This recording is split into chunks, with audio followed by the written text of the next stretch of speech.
วัสดีครับสักครู่ไลฟ์สดแล้วบางท่านแจ้งว่าเสียงที่ได้ฟังจากการไลฟ์สดเนี่ยมันมีการสะดุดมีอาการสะดุดนะครับก็จะถ่ายเป็นคลิปวิดีโอนะครับเพื่อที่จะสามารถรับฟังได้ไม่มีการสะดุดติดขัดใดๆนะครับตอนนี้ที่ผมจะเปิดนะครับก็จะเป็นตู้ PS15A รุ่นใหม่ซึ่งทำ Output Silicon สำหรับลิงก์ไปตู้พาสซีฟอีก1ตู้นะครับโดยที่ตอนนี้ผมจะลิงก์ขึ้นไปที่ตู้ใบบนก็คือตู้รุ่นใหม่ซึ่งเป็นตู้คอลัมน์ AJC 505นะครับผมตัดความถี่อยู่ที่ประมาณ90 เฮิร์ตซ์นะครับเพื่อที่จะใช้ขับมิดไฮเดี๋ยวเราลองฟังเสียงสำหรับตู้ PS15A บวกด้วยตู้ AJC 505นะครับว่าโทนเสียงที่ได้นะครับเป็นอย่างไรบ้างนะครับโดยที่กำลังแอมป์ก็ส่งมาจากตัวตู้ PS15A เท่านั้นนะครับ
เดี๋ยวผมจะทำการเติม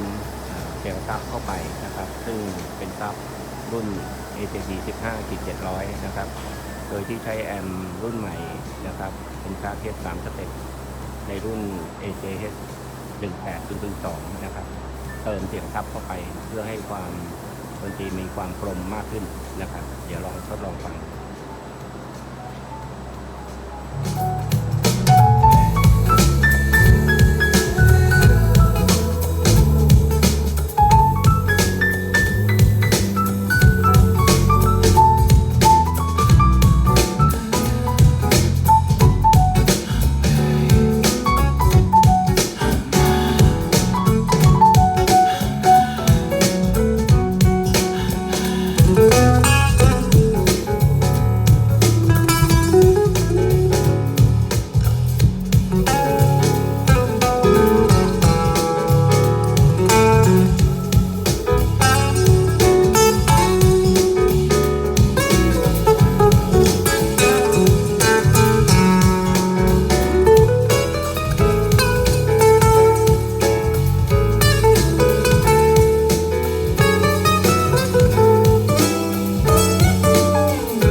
trust in who we are,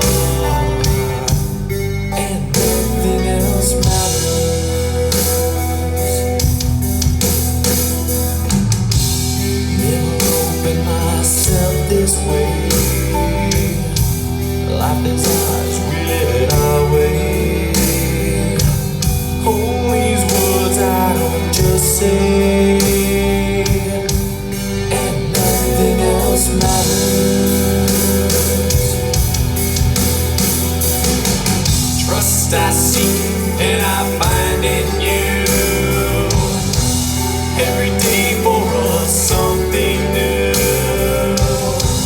Open mind for a different view, and nothing else matters. Never care for what they do. Never care for what they know. But I know